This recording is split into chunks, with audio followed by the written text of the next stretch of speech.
I got real tired of hooking up the air line and turning on the compressor every time I had to take rims off, so I grabbed this Flex Compact impact wrench, 75 bucks, and I paid like 60 bucks for this battery. Really like this light on it. It's a pretty bright light, so let's see if it could do some lug nuts. It's my first time using it.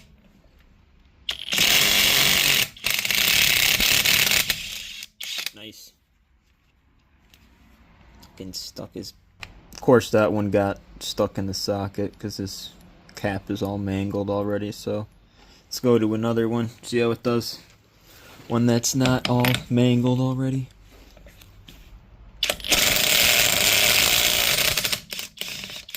Nice. Yeah, these fucking caps suck. They're all gonna get stuck in there because these are swollen. But yeah, this thing has a lot of power. As you can see, these are pretty rusted up in there.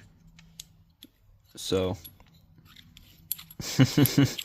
definitely had some friction.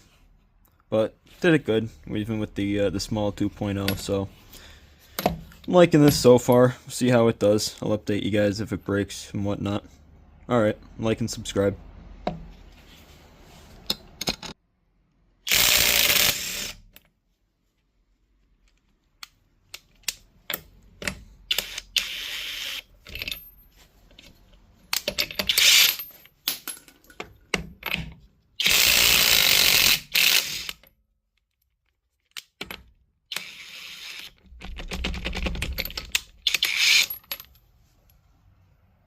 Getting rusted to shit.